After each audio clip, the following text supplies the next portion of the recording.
All right, today we are going to break down a really powerful framework for thinking, which, let's be honest, we all need in this crazy, complex world. If you've ever felt like you're just drowning in information, this right here might just be your lifeline. So let's jump right in. This quote from Albert just absolutely nails it, doesn't it? It's the core problem of our time. We have access to literally everything, a truly infinite amount of information. But our attention, our focus, that's a limited resource. And it feels like there's a constant war for it every single day. So that leaves us with the big question, right? In the middle of this constant blizzard of data, opinions, notifications, and hot takes, how in the world do we find the signal? How do we figure out what actually matters and what's just noise?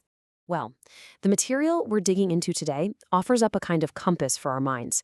It's called the General Theory of Cognitive Triangulation.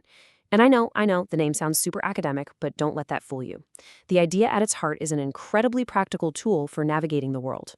Really, think of it like this. It's a blueprint for building knowledge that actually sticks.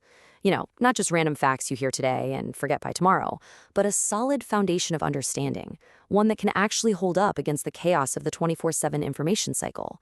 It's all about building something sustainable. So how does this compass actually work? Well, the whole theory is built on three core pillars. And to really get it, we need to look at each one, because they all play a totally distinct and totally crucial role. So let's break them down one by one. First up, we have objective fidelity, but honestly, let's just call it truth. This is your anchor to reality. It's that commitment to what is factually, verifiably real, no matter how we might feel about it.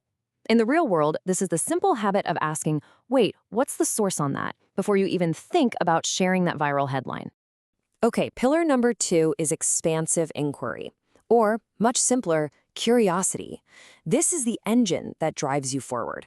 See, having the facts is great, but it's not enough if you're not driven to explore, to ask questions, and to intentionally step outside of your comfort zone. This means deliberately seeking out perspectives you disagree with, not to win an argument, but to genuinely try to understand it. And the third pillar, heuristic optimization. A much better way to think about this is aesthetics or just clarity. And this is so important. A brilliant, true idea is basically useless if it's a confusing mess. An amazing insight buried in 1,000 pages of academic jargon might as well not exist.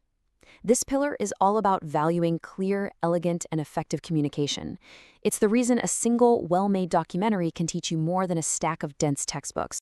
So here they are all together: truth, curiosity, and aesthetics.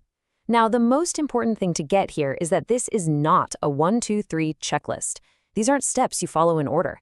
Think of them as three forces, all pulling and pushing on each other at the same time, all equally important.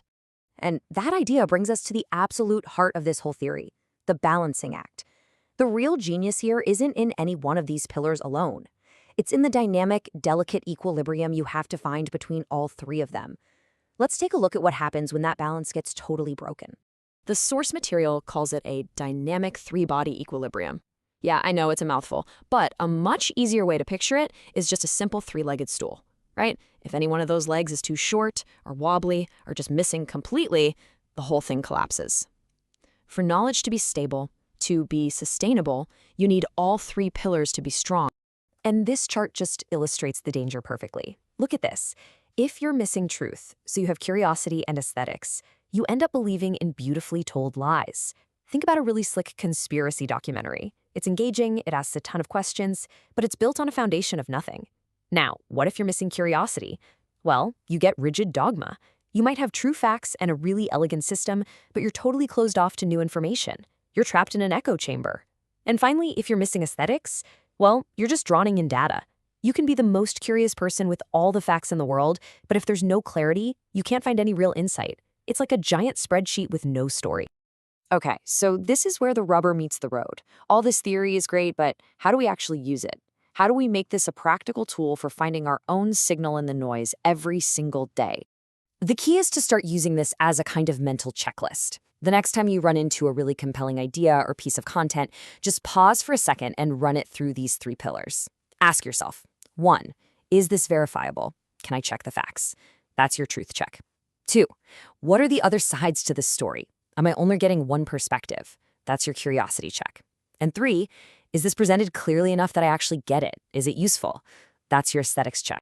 So, I want to leave you with a question. A bit of a challenge. Think about how you consume information. Are you a truth seeker who maybe gets stuck in the weeds and could use a little more curiosity? Are you a super curious person who jumps from thing to thing but could demand more clarity? Or are you someone who loves a beautiful, compelling story but maybe needs to spend a little more time checking the facts? Knowing which of your pillars needs strengthening, well, that's the first step. That's how you start to find your signal.